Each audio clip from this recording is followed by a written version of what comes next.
12 News hungry for peace. The event in Maple Grove that found common ground for all faiths. Plus, meet a heavy lifter. As you can see, I'm kind of perspiring right now. We just unloaded a bunch of stuff. Who's also able to lift spirits. But first, being more prepared for severe weather thanks to upgrades in technology. 12 News starts right now.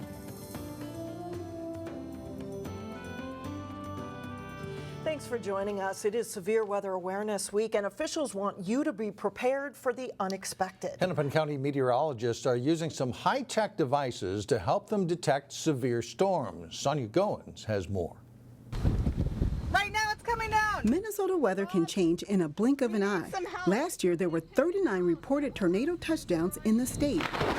The greatest risk for severe weather in Minnesota is from May to July, but meteorologists say severe weather can happen anytime. Just last year we had a tornado warning in Hennepin County on the western side. That was right around midnight. Sarah Carroll is a meteorologist for Hennepin County's Emergency Management Center. So this is the data that is happening right now up to the minute. She says people need to pay attention to warnings and watches. The easiest way to remember is to be watching for more information to come out about the potential for severe weather. A warning means that threat is happening right now and it's time to take your action. Hennepin County officials are better prepared to detect severe weather. These 30-foot weather stations are placed all over the county. They plan to add 12 more later this year. We use those to detect winds as they are coming in for not only tornado but also straight line winds. So they give us early warning detection so that we can sound sirens for life safety purposes. And speaking about sirens, a change was made to activate the system more quickly. As of last year, our sirens now, whenever there's a tornado warning that is issued, they automatically get sound, so we no longer have to be there to push a button. Sonia Goins, 12 News. Tornado drills will take place on Thursday at 1:45 p.m., then again at 6:55 p.m. Charges are now filed against a St. Paul woman accused of striking another woman with a vehicle in a Brooklyn Park street. The incident happened early Saturday morning in the 4800 block of 107th Avenue North near the Champlain border. Police say a fight had broken out among 4 women. Witnesses say 3 of the women left in a vehicle only to drive back and hit the other woman, who suffered a serious head injury. Police arrested the driver a short distance away. The criminal complaint indicates she had been drinking. In Osseo, plans for a redesigned digital billboard will go to the City Council tonight. Outfront Media wants to put an electronic sign on the east side of Osseo on Public Works property. The billboard would face southeast and only be visible to traffic going north on Highway 169. City officials believe that would minimize impact on the neighborhood. They have changed up their proposal due to some of the resident concerns. We're now proposing a smaller billboard, 1 sign, 1 face instead of 2. And so that proposal will be in front of the council this evening to hear some information on that. The sign would be approximately 14 feet tall and 48 feet wide. A worship service in Maple Grove brought several religions under one roof this weekend with a common goal. Against a worldwide background of misunderstanding and anger, the idea was to find peace as the common core among 5 world religions. Good evening and assalamu alaikum, meaning peace be upon you, my brothers and sisters of all faiths. A college student from the Jafari Islam Center in Brooklyn Park welcomes a full house to an evening of interfaith peace at Advent Lutheran Church in Maple Grove. There's so much division right now and anger and misunderstanding in the world. We want to bring people together to offer them hope. After seeing an interfaith service with the Pope at Ground Zero in New York last year, it was Reverend Tim Tengblad's idea to bring together 6 faith communities in 5 world religions. I think people are hungry for this kind of thing right now, especially. Each faith, whether it was Hindu, Islam, Jewish, Christian, or Baha'i, has its own culture and traditions.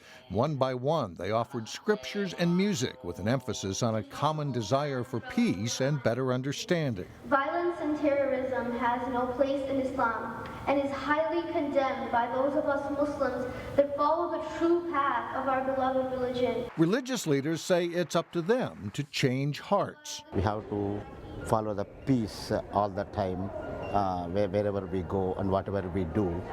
That's called Shanti. Making changes in the world may come slowly, but the idea on this night was to at least start. It's a possibility for us to leave with peace in our hearts. And if we leave with peace in our hearts, then of course we're going to demonstrate that in the world, one person at a time, one consciousness changed at a time. They hope to hold similar services in the future. The rapid expansion of medical clinics around the Northwest Metro continues. This week, the Maple Grove Planning Commission will review plans for a new medical building in the Grove shopping area near Maple Grove Hospital. The developer, Ryan Companies, is proposing a 25,000 square foot one-story building at the corner of Maple Grove Parkway and Grove Circle North. The new building would be part of the Park Nicollet Health Partners system, a competitor of Fairview Health Services, which is one of the operating partners of the hospital. It's National Volunteer Week, and we're taking some time to spotlight some of the outstanding volunteers in our community. First, a man who's taken decades of experience in the food industry and is making a difference for those who have a hard time serving meals to their families. Here's Emily Ragus. Hang on, I'll get the cart. His name is Randy Vandervorst. But around the Interfaith Outreach and Community Partners food shop, well, he has a nickname. He's also known as the can man around here, so he has an expertise. And this is why they call you the can man. I think so. He's known for being the heavy lifter and also for lifting up his fellow volunteers. When we need him, he jumps right in to help, and often without being asked. He can identify a project that needs to be done. He can also identify when a fellow volunteer needs a helping hand. Randy started volunteering at the food shelf 2.5 years ago when he retired from General Mills, where he was a warehouse manager. He said, you know, I like the extra time to golf, but I'm looking for something else to really find purpose in my life. When I retired, I wanted to provide something back to the community. Each week, he works 2 to 3 days. My father used to own a grocery store, so this is nothing new to me. His day starts by making stops at grocery stores to pick up food and then stocking the As shelves. you can see, I'm kind of perspiring right now. We just unloaded a bunch of stuff.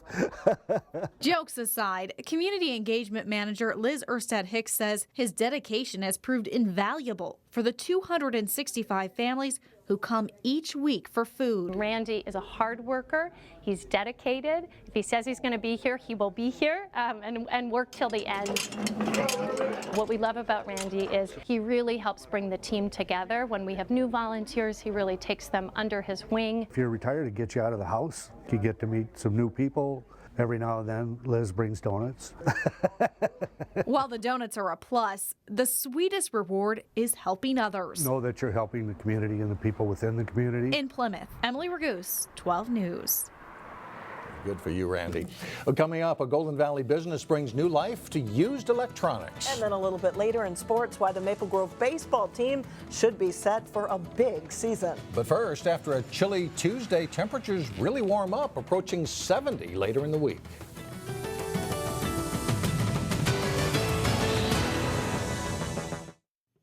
Over the last year, we've heard a lot about the drop in gas prices, but the price of other commodities like copper, steel, and plastic has dropped too. And that has affected a Golden Valley nonprofit known for recycling electronics. In this week's Business Matters, recycler Tech Dump is now launching a new business that could save you some money on electronics. Last year we processed about 5 million pounds of electronics. For 5 years, the nonprofit Tech Dump in Golden Valley has been a go-to for those wanting to unload unwanted computers, cell phones, and other electronics that were once the latest and greatest. What we frequently see is our business customers are updating their inventory. They're just on a 3-year cycle, and that enterprise-grade laptop may still have 3 to 4 years left of it. For older electronics, Tech Dump has always stripped down the gadget and recycled and sold the metal parts, using the proceeds to fund its mission of hiring and training adults who face barriers to employment. It's really difficult right now for the electronics industry with such low commodity values for steel and plastic and copper. It's why Tech Dump is now launching a new retail business called Tech Discounts, selling refurbished electronics that can save consumers 50 to 75%.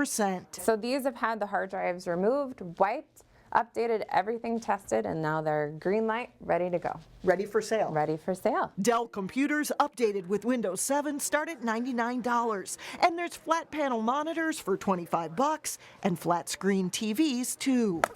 It's a 08 MacBook. It will probably go for something like $90. Laptop technician Carl Wilcoxon is working on an older Apple laptop, testing it and upgrading the memory. And he knows for someone, this device still has use. A lot of small schools will buy a lot of stuff from us, and some people will buy things and ship them overseas where they don't really care how fast it works. For this nonprofit, this new refurbishing and repair business is yet another way for everyone to get more from our gadgets. So we're really giving electronics a longer lifespan.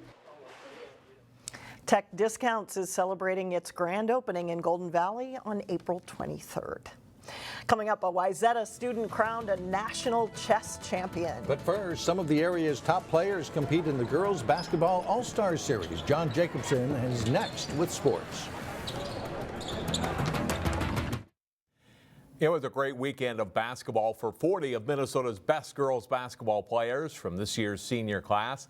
A banquet Friday night was followed by a kids clinic Saturday morning, and then 2 all-star games with 5 local players split among the 4 teams.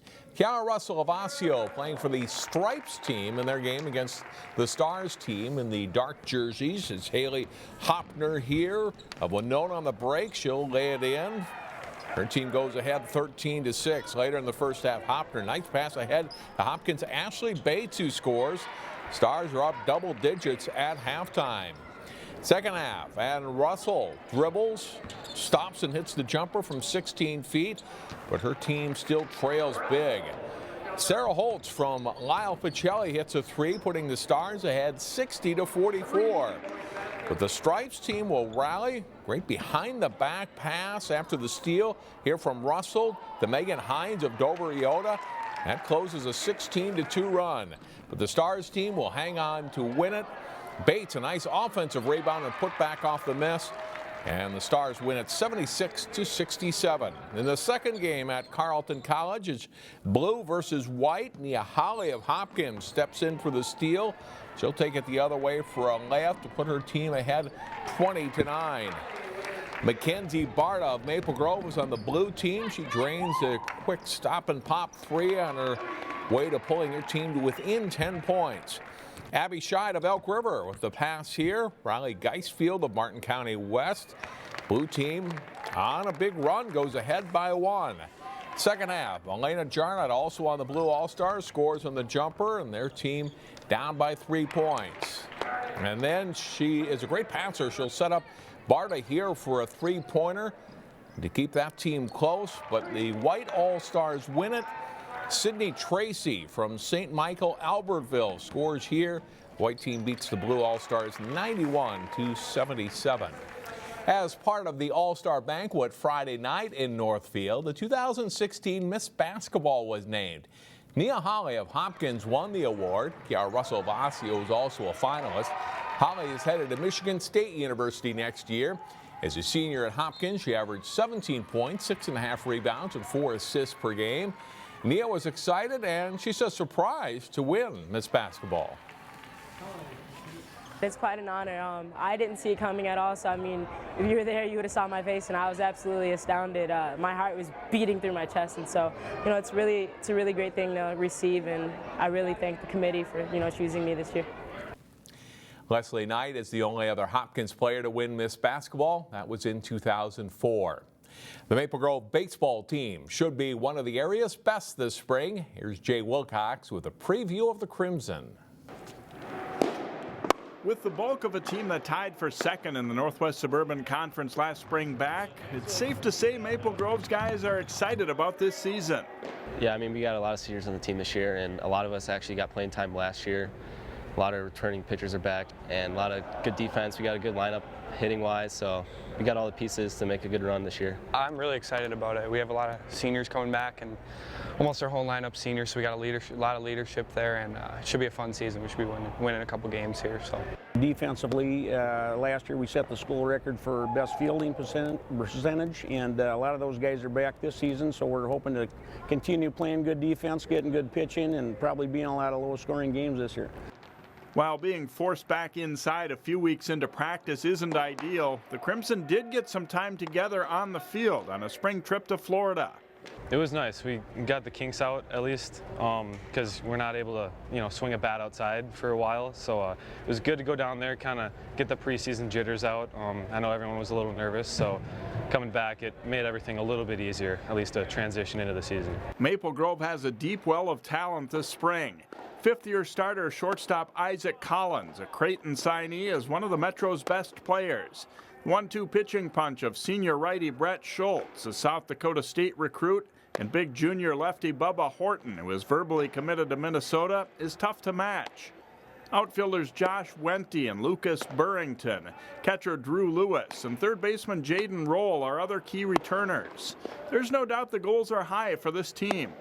Ultimate goal is to win a state championship, and I think we're very capable of doing that. A move to Section 8-4A means some new playoff foes this year. Maple Grove is ready to compete. Jay Wilcox, 12 Sports. Maple Grove will now open the season at home against Elk River Tuesday. Scheduled games against Minnetonka and St. Michael Albertville from last week have been rescheduled, with the St. Michael game now set for Wednesday. Hopefully a little less drama for weather this week. Sounds like it'll be warmer by midweek already, and nice to go. Glad to get outside. Yeah, for sure. Thanks a lot, John. Still ahead, intense concentration down to the very final seconds. Yeah, hear about a Wayzata student's thrilling championship when we come back. Plus, a warning from Golden Valley Police. Recognized for what you do, it's why we are humbled and honored to receive 3 first-place awards from the Midwest Broadcast Journalists Association.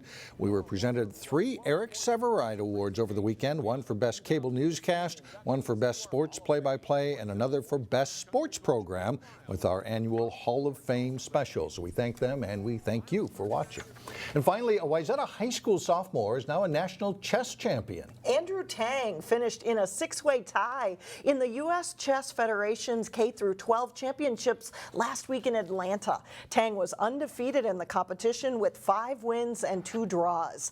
Tang received a huge trophy for being a co-champ and is always looking for ways to get better. You can read books, but playing against stronger opponents, I think, is the best way to improve. Whenever you lose to somebody, you can learn a lot from what mistakes you made in the game. And Tang learned when he was 4 he is shooting for the Grand Master title someday. Congratulations so, that's to right. him. Yep. Does it for us. See you tomorrow.